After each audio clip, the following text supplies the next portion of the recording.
चलिए दोस्तों, मैं देवेश कुमार पाठक एस्ट्रोलॉजर आप सभी का अपने YouTube चैनल अल्टीमेट ज्योतिष गुरु में हृदय से वंदन करता हूं। एक महत्वपूर्ण वीडियो दे रहा हूं। अफगानिस्तान में जो डेवलपमेंट हो रहा है, अभी आपने देखा है कि कल वहां पर बहुत जबरदस्त बम विस्फोट हुआ और वहां कई अमेरिकी सैनिक हताहत हुए।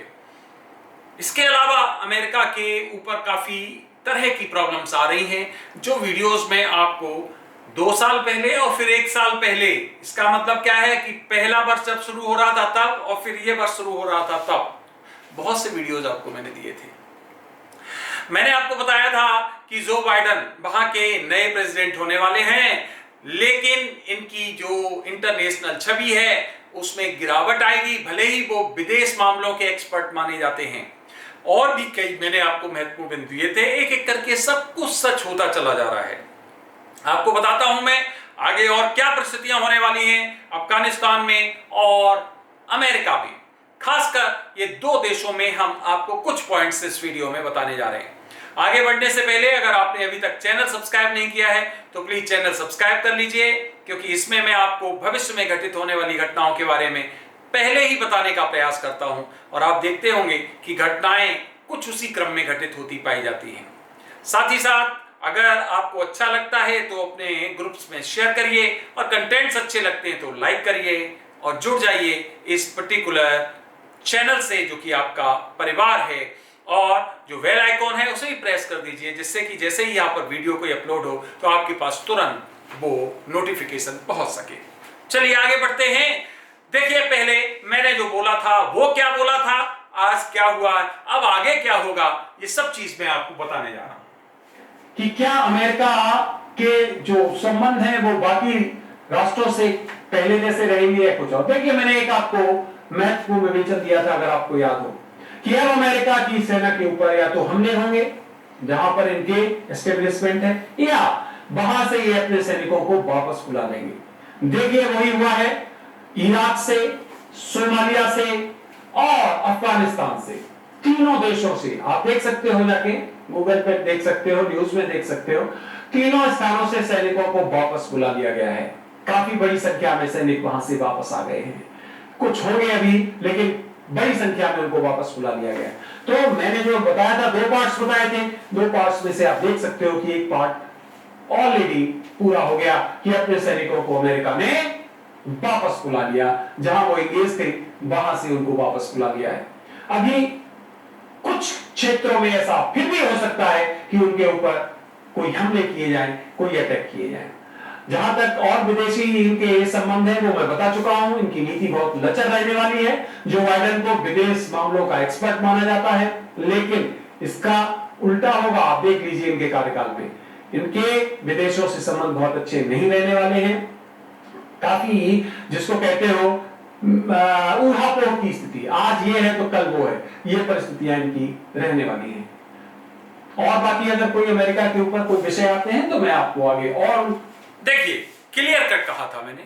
ये है जनवरी का वीडियो, आई थिंक। उसके पहले मैंने और दे दिया था वीडियो जिसमें बताया था कि अब ये अपने अलग अलग देशों से सैनिक बुलाएंगे, और वो ही हुआ था।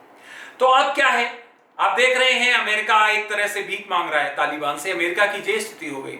कभी अमेरिका की आवाज जो है वो एक, जिसको कहते हो, एक ऐसा वाक्य होती थी जिसे कोई टाल नहीं सकता है। आज क्या हुआ, विदेश नीति आप देख रहे हैं क्या हो गया है। जो बाइडेन लगता ही नहीं कि राष्ट्रपति हैं।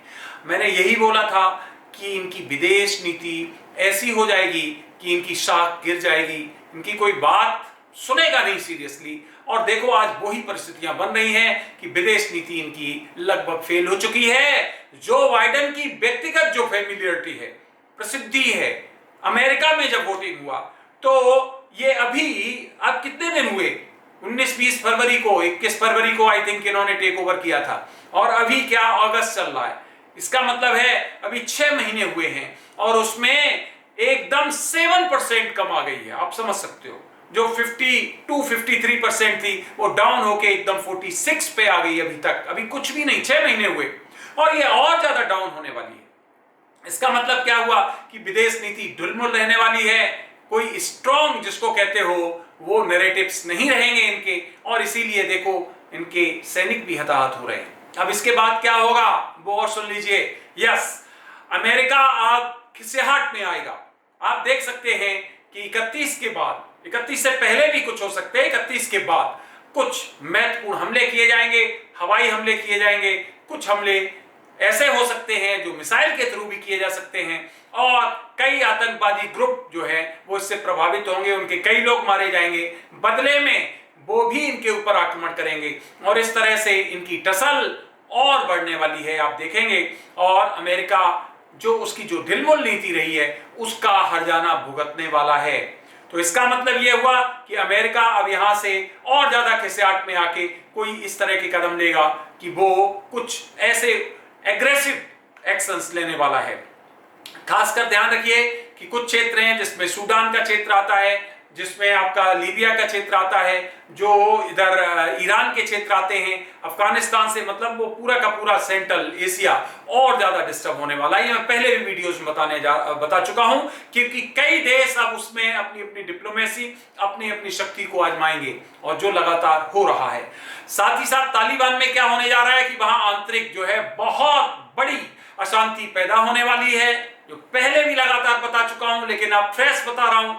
आंतरिक अशांति पैदा होने वाली है, हजारों लाखों लोग शरणार्थी बनने वाले हैं, उनको रोटी कपड़े की मुसीबत आने वाली है, उनके जिनके पास पैसा है उनको लूटा जाने वाला है, और वहां पर वो केओस होने वाला है जो कभी किसी ने सोचा नहीं होगा।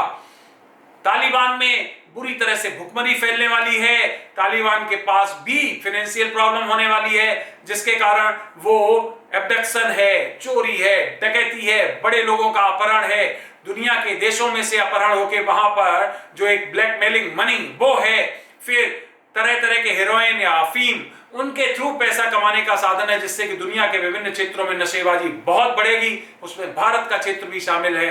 बहुत ज्यादा नशे की यहां पर जो है प्रवृत्ति को बढ़ाने का प्रयास किया जाएगा। और ध्यान रखिए कि अफगानिस्तान एक बड़ी बर्बादी की तरफ अब चल दिया है। वहां का व्यक्ति बहुत ही परेशानी महसूस करेगा, क्योंकि जो गरीब होगा उसको खाने को नहीं मिलेगा, जो अमीर होगा उसको लूटा जाएगा, और उस पर कोड़े बरसाए जाएंगे। किस लिए? केवल और केवल उन नियमों को पालन करने के लिए जिनका एक फिजिकल वर्ल्ड में कोई मतलब नहीं होता है। वो सब कुछ इमेजिनेटिव होता है, हाइपोथेटिकल होता है, आदर्शवादी होता है, और एक अनदेखा सिद्धांत लागू करने का प्रयास किया जाएगा। तो अफगानिस्तान के लोगों के लिए वास्तव में नरक जैसी स्थिति हो चुकी है और आगे होने वाली है। उनको पूछने वाला कोई नहीं है। इसी को कहते हैं कि जब अन्याय होता है तो इस तरह से होता है कि उसको कोई भी, आप देखिए दुनिया में कोई भी देश उनकी नहीं सुनने वाला है। इस समय अपने अपने देश बेचारे एवैक्यूएट कर रहे हैं, भाग रहे हैं बुरी तरह से।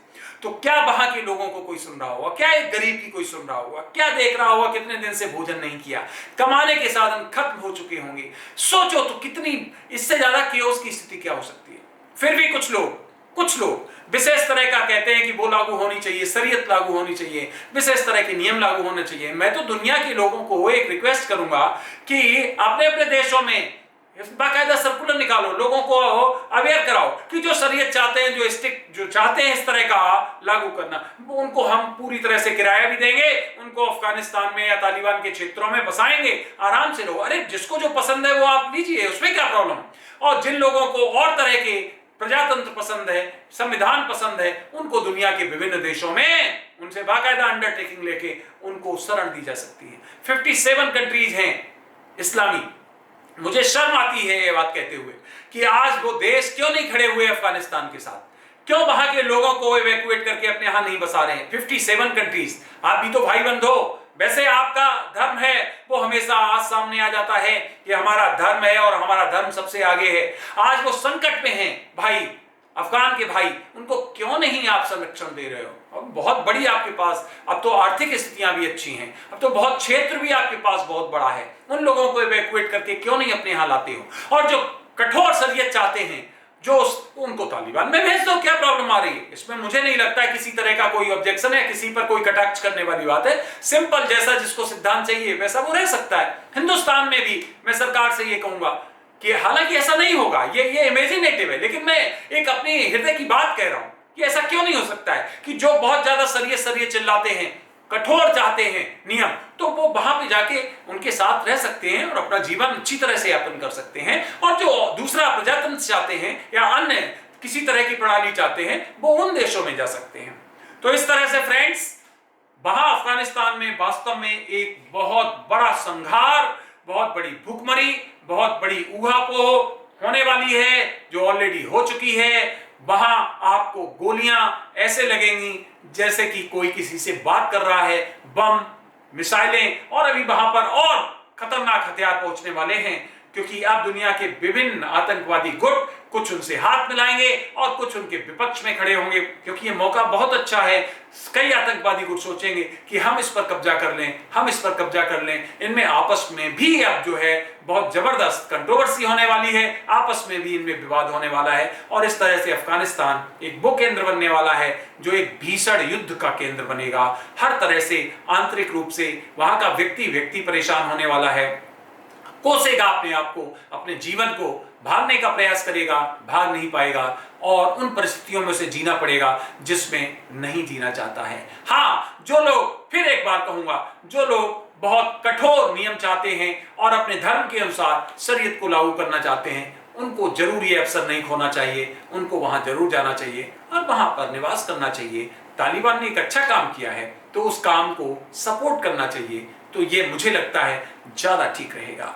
तो फ्रेंड्स, ये वीडियो आपने देखा, बस मैं और ज्यादा नहीं डराना चाहता हूं, बस यही कहना चाहता हूं कि बम, पटाखे, वहां पर गोलियां, वहां पर मिसाइलें, वहां पर गैसेस जहरीली, वहां पर जिसको आप कहते हो नशाखोरी, वहां पर लूट खसोट, डकैतियां, एब्डक्शन, मतलब वो कुछ ऐसा होगा नहीं जो वहां पर घटित नहीं होगा। स्त्रियों के साथ बलात्कार, उनके साथ वो जबरदस्तियां जो कभी हम एक्सपेक्ट भी नहीं कर सकते, सपनों में नहीं देख सकते हैं, वो सब कुछ वहां पर घटित होने वाला है। और एक तरह से जिसको आप नरक कहते हो, वो परिस्थितियां वहां पर एग्जिस्ट करने वाली हैं।